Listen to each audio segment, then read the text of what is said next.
Good afternoon, everyone, and welcome to the 2012-2013 Need Access Training Part 3, Budgets and Funds. I'm Ann Durandetta, Internal Account Executive and Technical Lead for Need Access.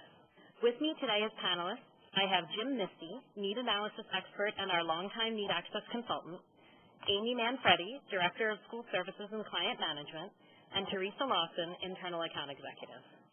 Today's session will focus on creating and assigning budgets and funds, both automatically and manually. A couple of housekeeping notes.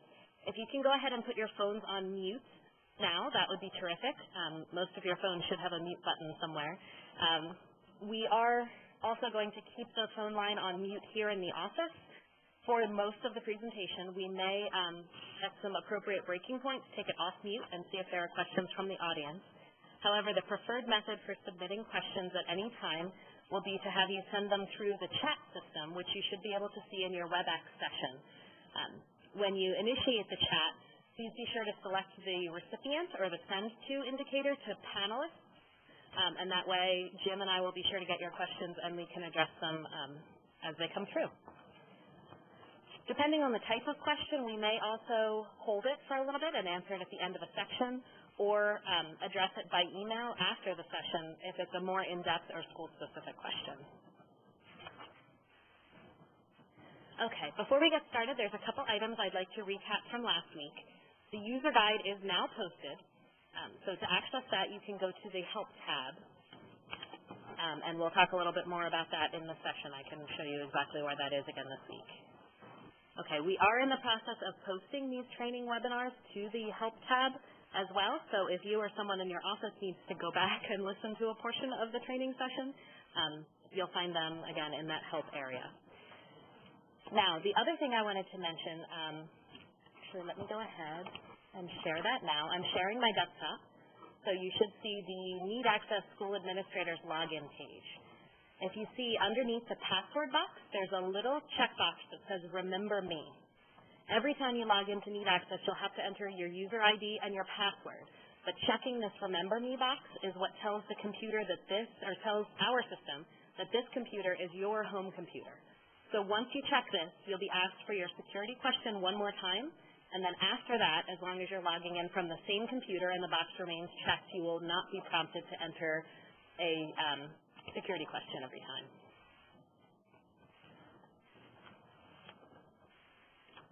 Okay, and very briefly while this is here, the Help tab is located in this upper right-hand corner here. Now remember, we're in our demo database, so everything is not necessarily as up to date as our primary system, but once it loads, you'll see, okay, we do, wonderful, everything is loaded here as well. So we have the user guide, the link is here, which is ready to go, and then we have the video tutorials from the first two webinars. So if you click here, it opens the user guide, and you'll see you have everything you need. Okay, I'm going to go ahead and close out of that. All right. The last recap I wanted to do was to reiterate this top-level navigation, which will appear on every page of Need Access. You'll see we have the Applications tab, which we went over in great detail in the first session, so that's, if you need to check back on that, that's in one of those training videos. The Registration tab, which is the same data you've provided to us every fall that you've been a Need Access participant, just in a new convenient location. And the Setup tab, we talked about two-thirds of this last week, but today we're going to get into budgets and funds, which are these two options over here to the right for setup.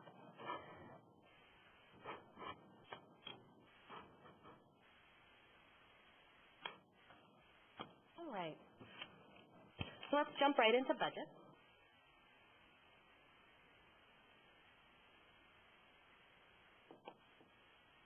Okay. Budgets in the Need Access School Administrator system are where schools provide information on their cost of attendance. Specifying the cost of attendance allows the Need Access School Administrator system to calculate and display an applicant's resulting need, and therefore to facilitate application analysis and award packaging. A budget, of course, contains the standard cost of attendance details, such as tuition and fees, books and supplies, and various living expenses. You can set up and use one budget for all of your students, or you can also set up different budgets and apply them to applicants based on their circumstances. The number of budgets a school uses and the students to whom they're assigned is controlled entirely by the school users. Some examples of some different types of budgets you might have could be for different years in school, different durations of school years, 9 months, 10 months, 12 months, different attendance patterns, so full-time, half-time, evening enrollment, all the normal budget parameters. So let's take a look at creating a new budget now. Since this is our test database, we have some budgets in play. I'm going to see if I can delete a couple of them. You'll see there's a delete link over here to the right for each of these budgets. And they're in use, so I'm not going to be able to delete them. So let's just ignore them. I'm going to click the Add button that was in the upper right-hand corner to come in and add a new budget. Okay, so the first thing I'll do is name my budget. I'm going to call this my standard full-time off-campus budget. Okay. I'm going to assume for my demonstration purposes today that all of my budgets are 9 months, but you'll see up here you can indicate 0 to 12, I'm sorry, 7 to 12 months? Yeah. 1 to 12 months. 1 to 12 months for your budget duration up here in the corner. If you have multiple schools at your university, you can choose which school this budget applies to. So if you have medical and dental, you can break them out that way as well. Let's go ahead and jump right in and create a quick budget. So my tuition and fees over here, I have a non-resident differential. So my in-state students would pay this, my out-of-state students would pay the other. For any fields that don't apply to your school, you can leave them blank. I'm going to say that we're in Delaware. Okay, we'll jump into books and supplies.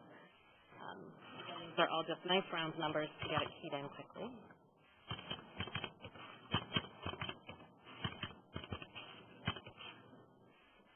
I'm one off. Hang on 1 second. Personal transportation. Oh, let's get medical insurance. Loan fee. We'll do other expenses. Okay, so there we have our budget. Just a very quick basic budget. I'm going to go ahead down here to the bottom right-hand corner and click Save and Exit. Now, ignoring the budgets that were in here when we started, you'll see I have a standard full-time off-campus budget listed. I'm going to go ahead and add another one using this Add button in the right-hand corner. Now, to save a little bit of time, I'm going to use this Copy From link here. And you'll see as soon as I click it, it gives me a list of the schools I have access to and a list of the budgets that have been created for that school. So I'm going to go ahead and pick Standard Full-Time Off-Campus, the budget I just created, and hit Select. And you'll see it copies all of these details except the budget name from the previous budget we created. So I'm going to go ahead and call this one full-time, but living at home. And I'm going to reduce the room and board stipend. Well, amounts listed anyway.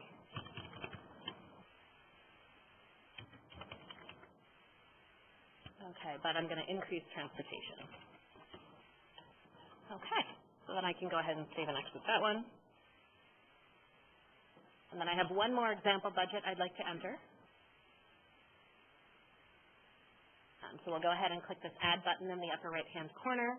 Once again, we will copy from. I'm going to grab my standard full-time off-campus. It's a good place to start.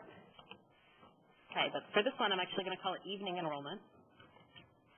If I could spell it correctly. Hang on 1 second.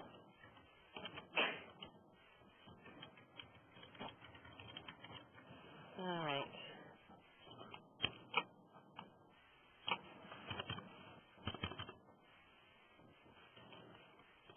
So this could be for a part-time student or any other category of reduced enrollment that applies to your population.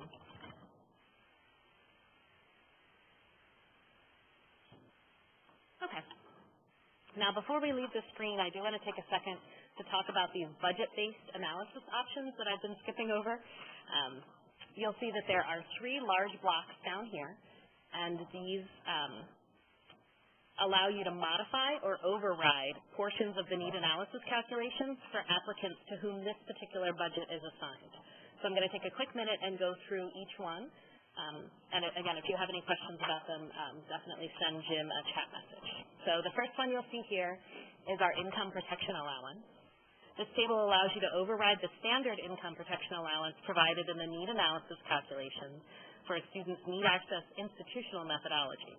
The school user, or you, can separately specify allowance amounts, as you can see, for unmarried or married students and with different numbers of children in their household. Scrolling down to the next one, you'll see this one is the maximum summer living expense allowance. This allows you to set a maximum. So there, in this table, you can enter the maximum amount of summer living allowance that will be included in the analysis. If the student reports a lower summer living allowance, then we do use the lower one, but this allows you to kind of cap the students if they've quoted a very high number for their own summer living allowance. Okay, and the last one we have listed here is a minimum student contribution, which, again, is only used in the Need Access institutional methodology, but this allows you to specify a minimum student contribution from income, which will override the student's calculated contribution from income in the Need Access institutional methodology. Again, that only applies if the calculation results in a lower figure. Okay, as you saw in actually all three of our budget examples, any of these fields can be left blank and no changes will be made to the calculation. Only if you key in numbers will it affect anything. I am going to go ahead and leave them all blank. I'm going to save and exit, and it'll take us back to our budget screen, where you can see I have my new budgets 1, 2, and 3. Let's go ahead into budget assignment rules. Now, in my notes, I actually have this listed the opposite way to show you how to create a budget and then delete them, but since we have some data in here already, I'm going to pop through very quickly and delete each of these rows. So you can see there's a delete link over here to the left for each of the groupings of rules. Deleting this line will delete all the sublines attached to it. So bear with me for just a moment.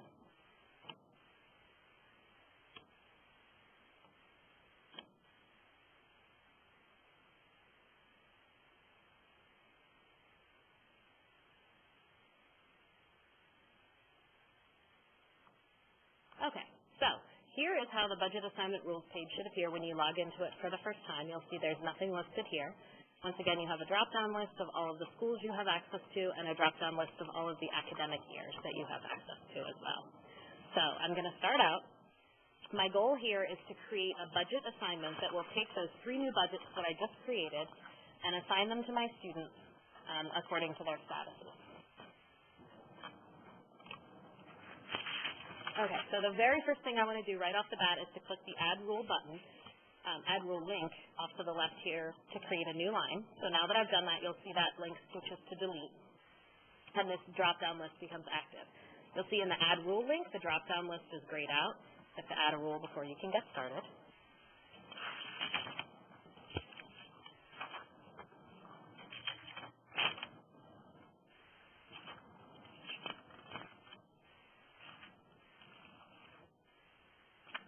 Okay, so what I'd like to do to start is to take my generic budget. Remember, I created a standard full-time off-campus budget. I'm going to start right off by assigning that to everyone, since it would apply to the bulk of my imaginary students. I'll start there. Then I'm going to go ahead and add another rule.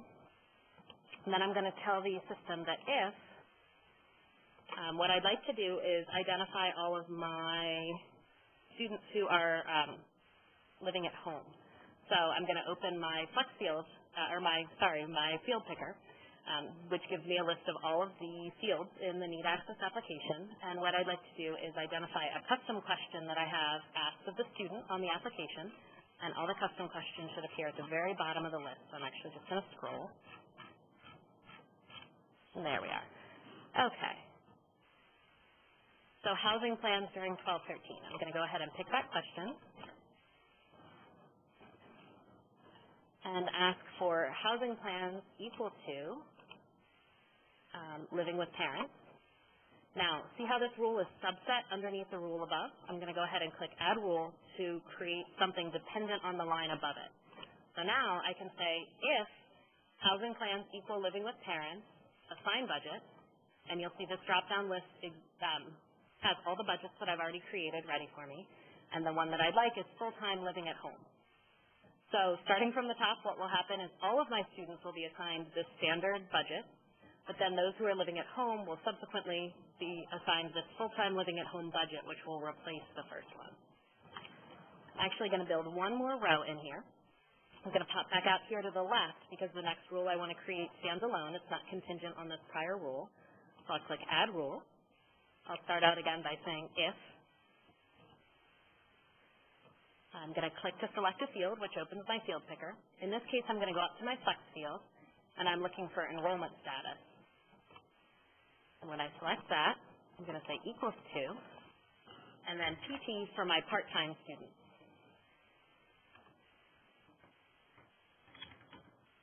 There we are. Okay. So if the Flex field that I've manually set, called enrollment status, is set to part-time, I'm going to add a dependent line under here. So I want the subset add rule. And I can tell it to assign budget. And in this case, I want my evening enrollment budget assigned to them. So now, again, starting from the top, everyone will get the standard budget. If they're planning on living at home with their parents, they'll get the living at home budget, which replaces the first one. And then the students who are part-time will get the evening enrollment budget instead. Any questions on that before we continue? Go ahead and send them through to Jim. All right. So I'm going to go ahead and save and exit from my budget assignment rule, so I know it captures everything I've told it to. Now you'll see I get a confirmation message saying that any changes made to the budget assignment rules will execute them for all students and recalculate the appropriate values for all applicants. So I'm going to say yes to go ahead and continue. Now for my student records here, I'm actually going to take a quick shortcut and click on my sort field. So I click the little plus to open my field picker. I'm going to pop back in here. Now, let's do it this way again. Application, students. I want my custom question, housing plan.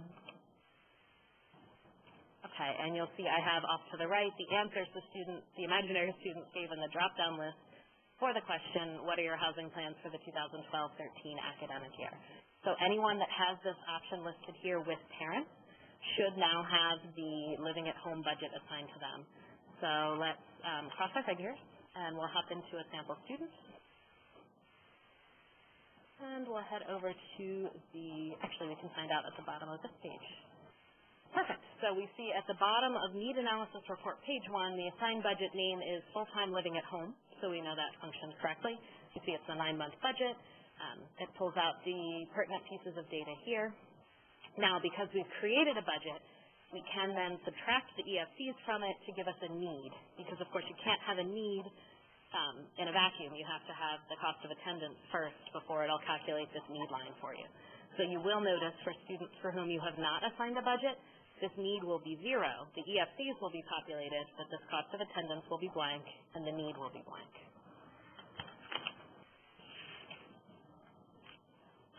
Okay. What I'd like to do now is take a look at the student-level budget overrides. So to do that, we're going to pop into this Overrides tab. I promised in last week's session we would get into this, and luckily I've remembered, so here we are. You'll see the budget overrides are at the very bottom of the overrides page. Now, you'll see here the information pre-populates based on the basic budget that I created. There are a couple different ways we can override this. One of them is to click here and pick a different budget. Let's say we got additional information from the student and we wanted to manually change it. This is how you could manually change that individual budget. It's also how you could manually assign budgets if you don't care to create budget assignment rules. You can come in here and pick an assigned budget. If you don't have an automatic system, when you come in here, this will be blank, so you'll be picking one from scratch. Now, let's say instead of wanting to change the budget or manually assign a budget, what I'd really like to do is just change one of the numbers because a student has come to me with unique personal situation that requires professional judgment, and what I'd really like to do is up their transportation expense for the year. So what I can do here is provide an override to replace the number on the left. So the transportation is currently $3,500. Let's say I wanted to make it $5,500. Here's where you would do that. Now again, clicking off this page in any method, actually any page in the Need Access application, using any button other than the cancel button will automatically save my change. So let's say I've typed something here and I don't want to keep it. I would definitely want to hit cancel because clicking previous, next, save and exit, or even just clicking into a different tab or a different student will automatically save my changes. So there we are. See, I've got my 5,500 listed there. All right. That concludes budgets. So I'm actually going to take a quick second and open up the phone lines.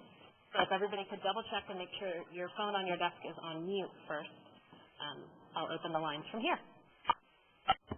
The conference is no longer in lecture mode. So I can now hear everything you say. Does anyone have any questions for us on budgets, budget assignment rules, manually assigning budgets, or overriding budgets? Are budgets copied over year to year? They are. Yes. So when we were looking at the budget creation list, there was a drop-down that gave us the academic year, 12-13. So when you go in next year, you'll see 13-14, and this year's budgets will be rolled over and ready for you to customize next year. Any other budget questions? In your example, you had, I think, lives at home and part-time student. What if they met both of those categories? That it follows in a sort of a funnel order, so whatever comes last is where they land. So you would, if they meet both criteria, you would want to put whichever one is sort of your penultimate budget at the end, because that's where they'll trickle down. And actually, we did not show any students with a part-time budget because I did not get a chance this morning to set up the flex field demonstrating part-time budget. Would anyone like me to, it's sort of a bit of a retread because we did flex field last week, but would anyone like me to show you again how to apply a flex field to a student and then demonstrate the budget that results from that? Okay, good. That means you all memorized everything I talked about last week. That's wonderful. All right, one last call for questions. I'm going to go ahead and put the phones back on mute, and we will proceed with funds. The conference is in lecture mode.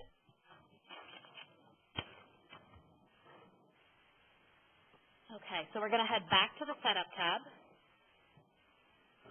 And we'll click on, this time, instead of budgets, we'll go straight into funds.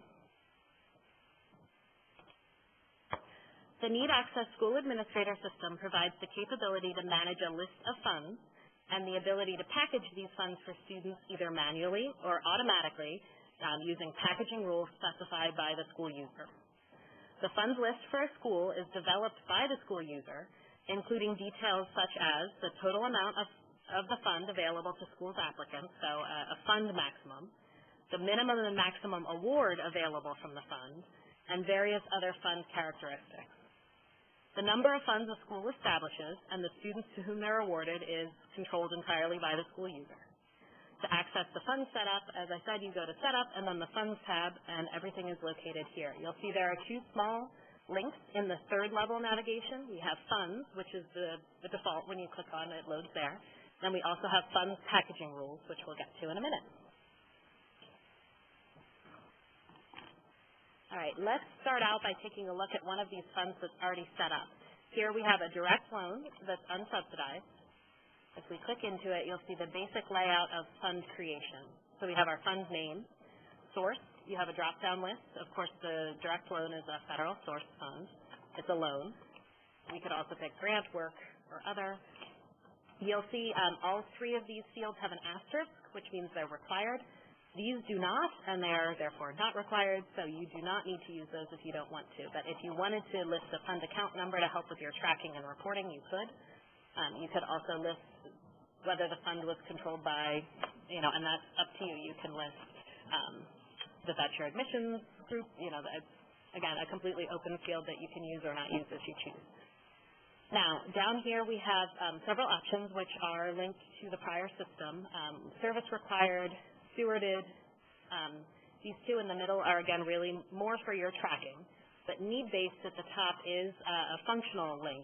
And what this does is it prevents you from awarding a student a need-based fund if there's no remaining need. So that one will be important. And then the repackaged fund lets you indicate if this one should be repackaged every time you run the packaging rules, or if it's something like an endowed scholarship, where you have a committee that's picked an individual student, you'd like to apply it to them and then never let it be moved away, you would say, no, do not repackage the funds. Right. So, of course, there is no aggregate amount for the Stafford loan, so we would leave that as unlimited. And again, this is at the fund level. Clearly, there are aggregates on the student level for the year and the program, but at the federal level, it's hypothetically unlimited. On the applicant award limit side, we can list the maximum amount for the year. For ease of use, we're just going with the standard graduate level of $20,500, but you could create this as a direct loan unsub first-year medical if you wanted to, and then second year, however you want to create it. But we'll stick with $20,500. We've put a minimum of $100. You can also specify if you want it rounded, and normally this you would use for a scholarship if you only give it in increments of $100, but for here we'll leave it for a full dollar.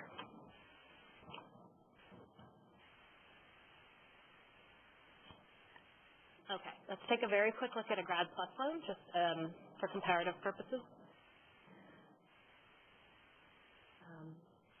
You'll see we have everything set up fairly similarly except for the maximum award amount, which actually, even though it does not indicate that it's required, it does ask for a maximum of some sort at this point. So for right now, we'll go ahead and put in something that would be more than your max possible cost of attendance. So we'll just leave it at $100,000 since the Grad Plus loan at the student level does not have an applicant maximum. Another zero. Another zero. Thank you. Okay, so what I'd like to do now is show you how to create a brand new fund. So let's go ahead and create our federal Perkins loan. So I'm going to click this Add button up in the upper right-hand corner. For the fund name, we'll call it a federal Perkins loan. The fund source is federal. The fund type is a loan. It is need-based. We're going to leave these two alone. It is the kind of fund we would like to repackage. Okay.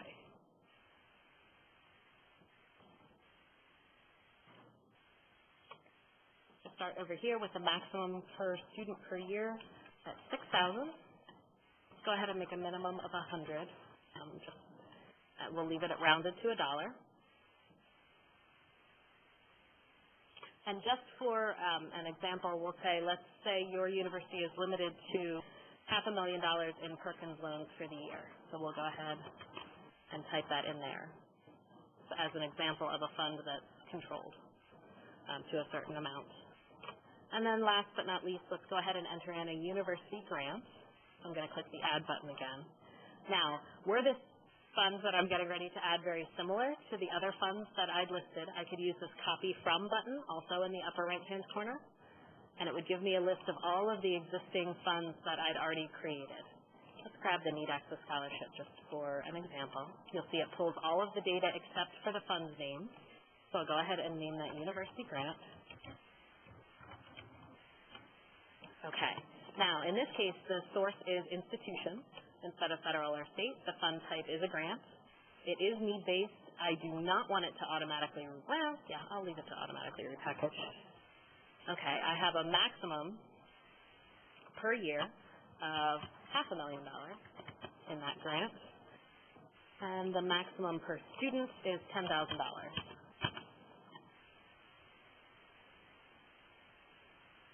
And I'm going to round that off to the even 100.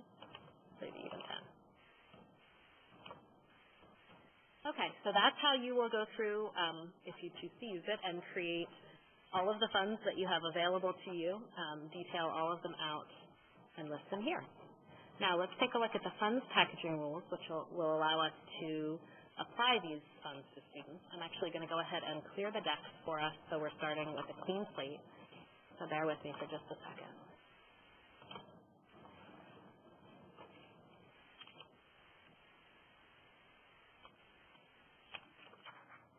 This is a great example of the delete button. Okay, so there we are. So if you've never used the funds packaging rules before, when you first log in, this is what you'll see, a nice clean slate. So setting up a packaging process here allows Need Access to automatically package your students based on rules you create and details that you specify. The very first thing you'll need to do is to define a need, because as you recall, the need access application offers a few different ESCs and some different calculations, so you'll have to specify which one you'd like to use. So as an example, I'm going to go ahead and build one where the federal methodology need, so let's just jump right on in. I'm going to ask it to compute, so I want it to run a calculation for me. I'm going to open the field picker and ask it to find under our packaging node the initial federal need, which I would like it to calculate as, I'm going to click down here to select a field and open our field picker again, and I'd like the need analysis, student, federal methodology, and then I'd like the total cost of attendance. So actually, I'm going to cheat. So I don't see it offhand. Go ahead and type it in up top under my field name. I hit enter instead of clicking search, but it does the same thing. And I can still verify need analysis, student, federal methodology, total cost of attendance. And then I want to add a continuation of this, so it's a subset rule. So I'm down here, I clicked add rule. I'm going to say from the total cost of attendance, subtract, open again our field picker, the federal methodology ESC from the student. So we'll go back in, need analysis, student, federal, and then we're looking for expected contribution from student 2011.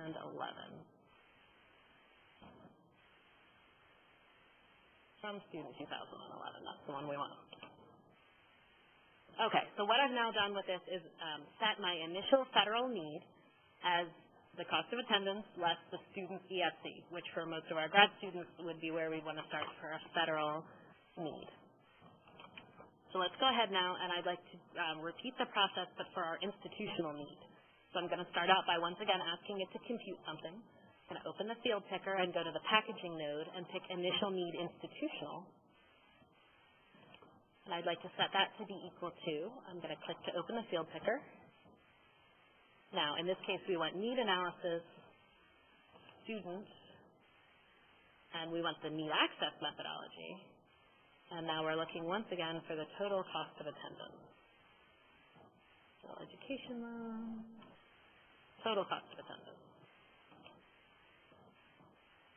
Okay, we're going to do a subset rule, so I want to grab this add rule. Once again, subtract from that. But in this case, what I'm going to subtract is the ESC from the student and then the ESC from the parent. Again, I want need analysis, need access methodology, parent. And then I'm looking for the expected contribution from student 12, or to student 1213. Expected contribution from parent. That's the one. Which one? This one? This is what I'm after? Okay. Trying to read my notes. There we are. Okay.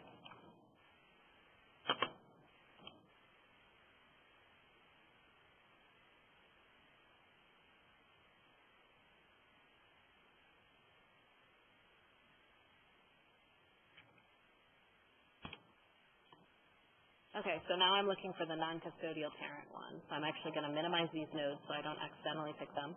So, and I want because I'm doing institutional, I want the need access methodology, expected contribution from the non-custodial parent.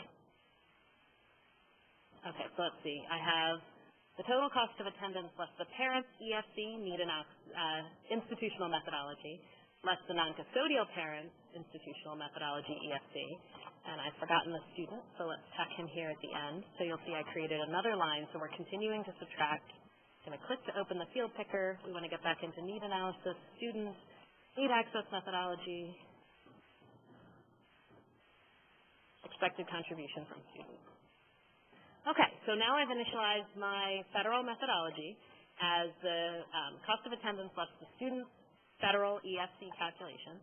And then I've set my initial need institutional as the total cost of attendance less the parent, non-custodial parent, and student institutional methodology ESC. If there are any questions on that, go ahead and send them through to Jim, and we'll make sure we address them here in a minute when we're ready to take a break. The one note here that we might add is that clearly Ann is assuming that this is the policy for awarding at the school. The school doesn't have to include the non-custodial parent in this calculation if they don't. Or the need access methodology at all, of course. I mean, if you choose to use the federal, but this is how you would. This is at least a start. But generally, for funds packaging, what we would recommend is that you give us a call and we can talk to you about your packaging strategy and help you. You know, we'd set up maybe an hour-long webinar, maybe a little longer if need be, to walk you through the process of creating this. The advantage to doing it as a webinar, of course, is that you would be creating it on your end, so you'd be getting the hands-on training and the experience of doing it. But the WebEx means that we can kind of stare over your shoulder and help you out with it. So, all right, so let's continue this fairly simple example. I'm going to start. I want to go ahead and start awarding funds. So I'd like to pick a new line. So remember, I'm going all the way out to the left. So I'm going to start right off the bat by awarding a Perkins loan. And then I'm going to go ahead and award the unsub. Now, you'll see there's a max award box over here to the right. If I wanted to limit the amount of that loan in addition to the limit that I placed on it when I created the funds, I could type in an amount here. For right now, I'm going to go ahead and let the system use the maximum that we've already created. So I want to go ahead and award those two funds first to all of my students. Then for students who still have remaining need after those two loans, I'm going to go ahead and award my university grant. There it is. And then for any remaining cost of attendance, let's say I wanted to go ahead and award the Grad Plus loan to fill up to the remaining need.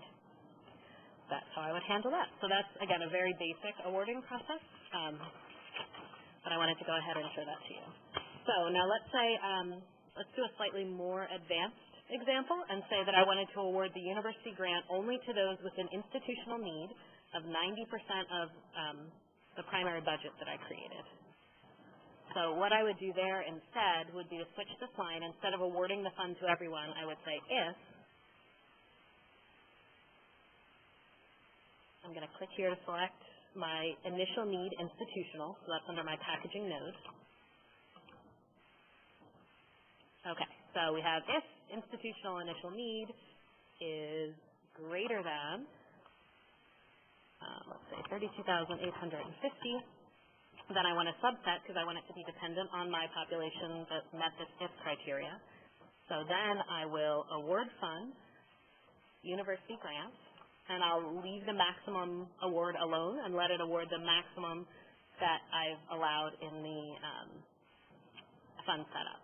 So then let's drop down here, and I want to set up another subset. So I'm going to add a rule and say if my institutional need, my initial need for institutional under the packaging node, there we are, institutional, okay, is. Now I want to find another population that is between this and a slightly lower number. So I'm actually going to ask for institutional need less than or equal to 32,850. So I'm actually, let's do less than or equal to. That would make more sense. Here we are. Okay. I'm going to add another rule down here and say and students whose institutional initial need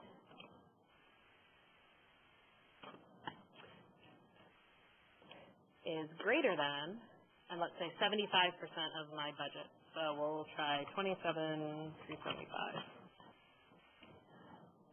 Then for that population, I'd also like to award my university grant, but I'd only like to do it up to a maximum of $7,000. So you can see here I've told it, I've cut it off and said don't award up to the maximum $10,000 that I set up initially, give them a little less. And again, all of these awards will be based on the remaining need.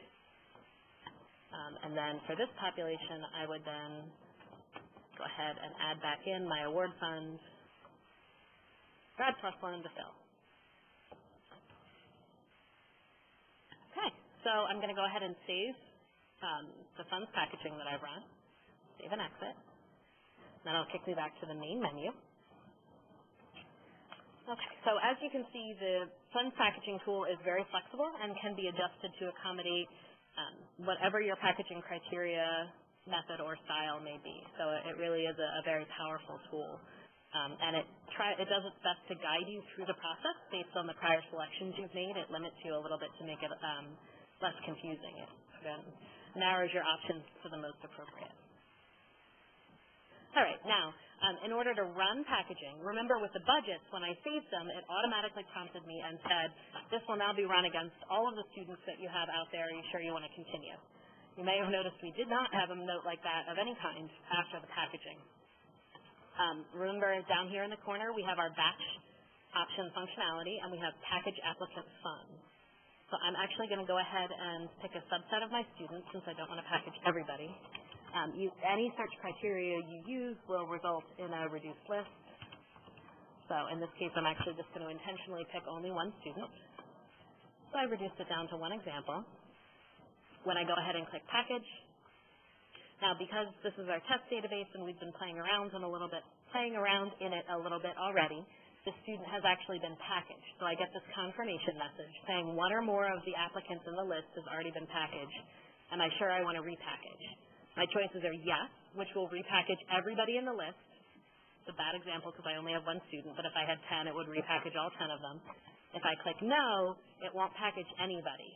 So it's either a yes, go ahead and redo everyone, or cancel. So I'm going to go ahead and say yes, I do want them to be repackaged, and it's done. So if I then go ahead and click into the student, I'm going to head into his packaging details tab. There it is, the second one in, packaging details. Okay, now, so you'll see here we have a federal Perkins loan, and it awarded him $813, and that's the only award he received. So, in this particular case, he must have had a fairly high EFC in relation to the budget I sent him. So he did not get a lot in the way of funds. So let's see if we can narrow that down a little bit.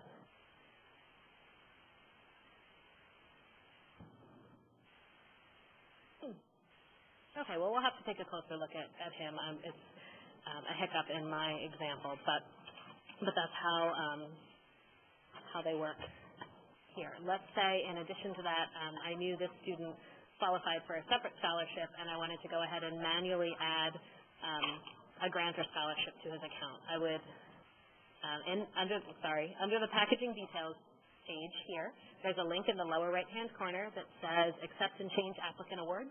If I click on that, it brings me to a screen where I can manually apply funds to the student. So what I'd like to do is click this Award New Funds, and I'm going to go ahead and award him an institutional grant in the amount of $10,000. Now, you'll see the system also allows you to track the accepted awards and rejected awards. Okay, how about $1,000? There we are. Okay. It does allow you to mark whether it's been awarded or accepted, but that's only something you need to use if you're choosing to utilize Need Access to keep track of your accepted funds from your students. So you can see here. Now, this is how you do all of your manual packaging. The example I've given here is on top of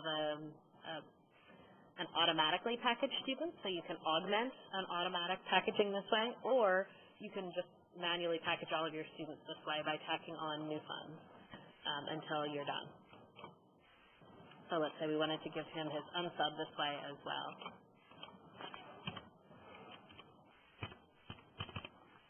Just like that. Okay, so that covers automatic and manual packaging, again, at a fairly basic example, but we didn't want to get into too much detail since everyone packages differently. We thought it might be more appropriate to instead sit down with any schools who'd like to package one-on-one and work through that with you as needed. So, okay, Jim, are there any questions that have come through the chat feature? No. Do you want to show just, let's say, modifying that Perkins loan just to change the amount, just so you can, manual packaging to modify, Yeah. which I just said. Yes. So let's say you needed to change the automatic packaging and wanted to adjust it manually. You can click on the fund name over here where it says Federal Perkins Loan, and it brings up that same little pop-up window. So you could then go in and say you wanted to adjust it a little bit, or mark it as accepted or rejected as well. Then you can go ahead and save those changes. Now, let's say you have manually packaged one particular student and you do not want the system to auto-package him in the future. You see this little lock indicator here? You can go ahead and click that. Now this locks down these awards for the student. It does two things. It prevents you from manually changing his awards here, and it also prevents you from accidentally overwriting his record when you package back out on the main menu. So he's in our options, but if we tried to package now, it wouldn't actually change his record because I'd locked it. Now if we go back in,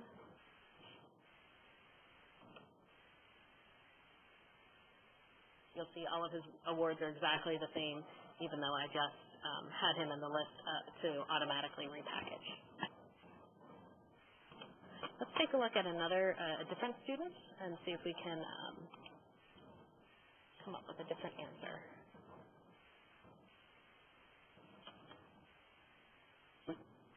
$14.68. Think about the question. Yeah.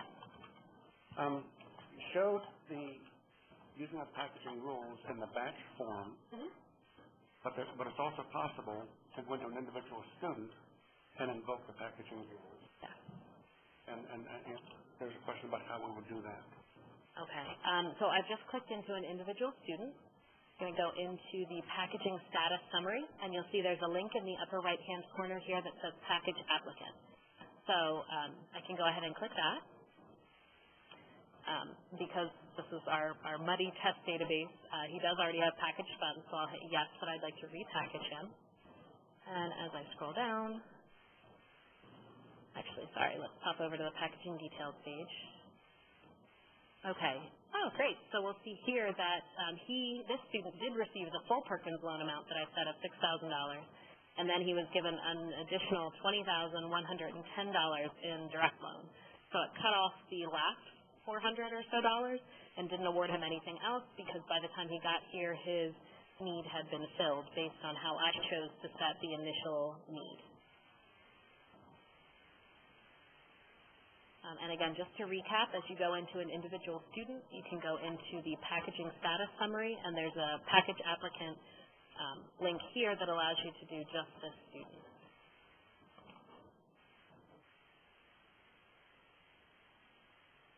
And again, you can limit that as well from outside the student record by searching just for a social or by picking, some other series of search items that reduces your list here. Since it's a batch function, it will only run on the results that you have in this orange and yellow grid below. All right. Jim, what else should we add at this point? I was just going to mention that doing that packaging on an individual student, that's sort of a method for folks who can express the packaging rules or the packaging philosophy in the rules, but they still like to review the students one at a time. And so the window student, they'll check out their need and whatever and make sure everything is hunky-dory. And then when they're sure the student's information is all the way it should be, then they execute the packaging function on them. So that's kind of a nice way to go, halfway between fully automated and fully manual.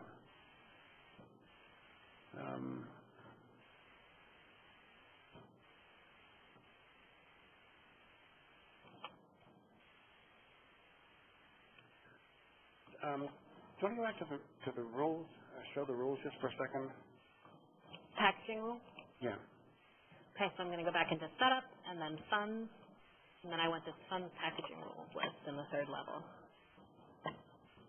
So scroll down a little. We missed a step, which is why things aren't quite doing what you think. Remaining needs? We didn't set remaining needs to one of these initial needs. So that's why your results quite what you were thinking they were going to be? So I'm going to go ahead and sacrifice my Perkins loan line so I can swap in. So I changed it to compute, and then it brought up the field picker. So I'm going to set my remaining need.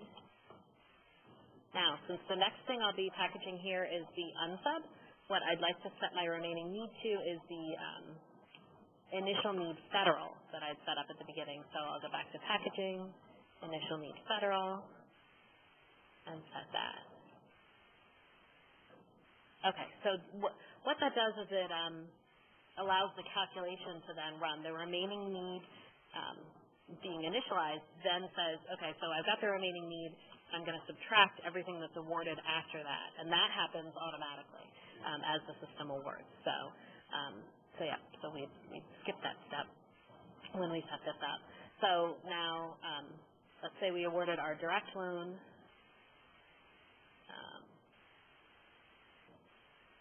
Actually, I'm going to go ahead and sacrifice this line as well, because what I'd like to do is show an example. So let's say you use your initial federal need to package your federal loans, but then you want to switch over and package your institutional loans using the institutional methodology.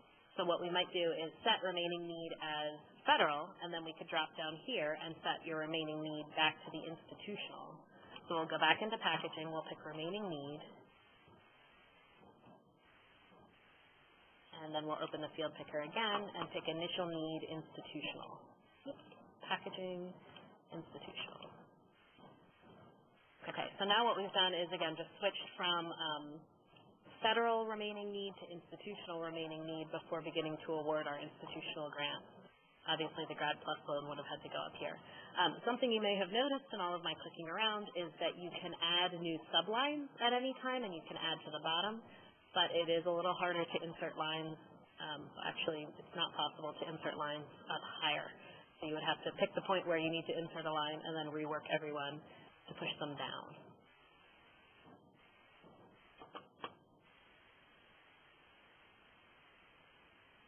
Okay.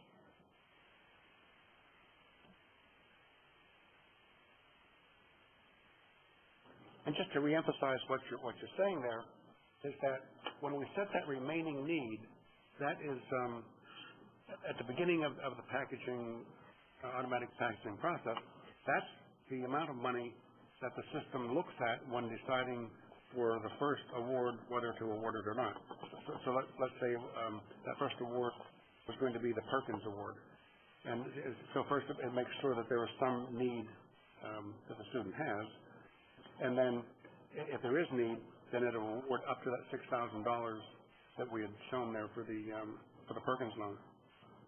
And then once it does that, once it makes that award, it automatically subtracts the $6,000 from the remaining need, and then goes on to the next step in the process. So that remaining need is like a counter of how much is left that the student requires at each point in time during the packaging process.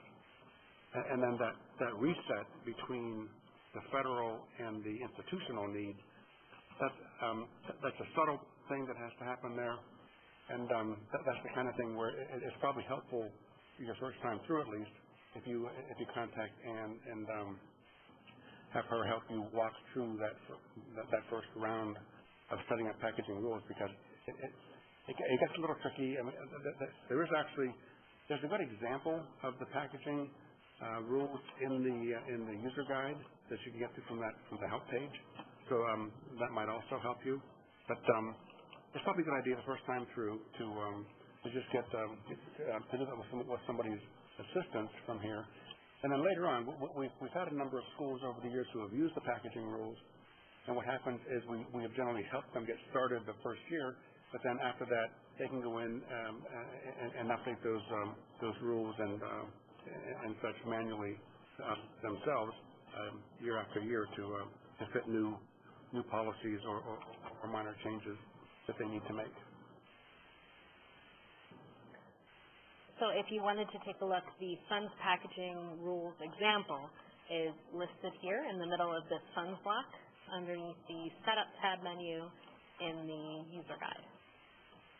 So if you want to check that out, it's there for you at any time. And it steps through line by line the actions that were taken, what they do, and why. So it's really a very good resource.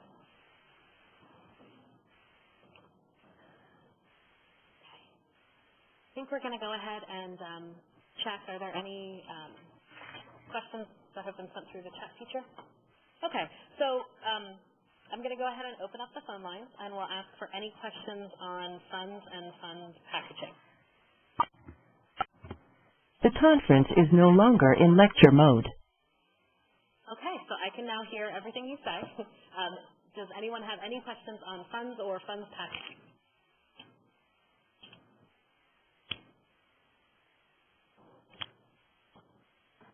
Okay, since we don't have anything on funds, at least yet, does anyone have any questions on anything else related to Need Access, since we still have actually about half an hour left?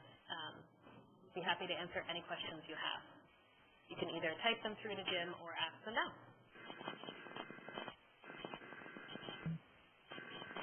I have a question. Are you liking it, or is it confusing, or what do you think?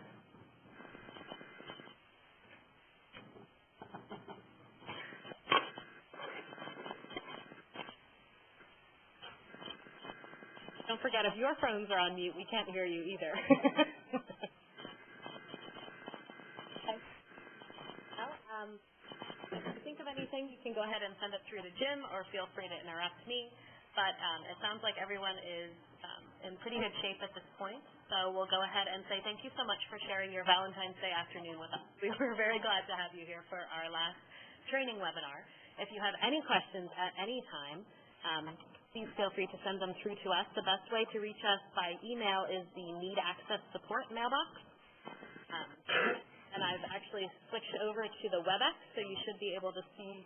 Oh, it sounds like we have a question. A couple of a flurry of last-second questions. She wants it public. Says, "Love the new system." And then. Yeah. You want to know? We can hear somebody. Sorry, can you double check and make sure your phones are on mute if you don't have a direct question for us? Thanks. And then we had a question from one of the people one of the schools that uses the payment planner, and they're asking whether it would still work the same way it has in the past. And the answer is yes. All that functionality was carried over and built into the new system, so you should have no trouble. Now the file name will be a little different because they had to add the date and time as part of the file name. So you might have to rename the file or something like that when you try to transfer it into the payment planner system. But again, that's something that Ann can help you with if you have any questions when you try to actually do it. But yes, that functionality has definitely been carried over for the new system. Okay. All right. Last call, any other feedback on the new system that you'd like to share publicly at this point, or any other questions on anything Need Access related? Okay, wonderful. Again, please let us know if you have any questions, if you experience anything that doesn't look quite right, all those new system things. We want to make sure everything is functioning as expected, so please do let us know. And again, the best way to reach us is our school services 800 number, 800-227-2151. Option 1 is for Need Access, or through our email box, nasupport@accessgroup.org. So we look forward to hearing from you. Thank you again, everyone, for your participation, and have a nice Valentine's Day. Bye.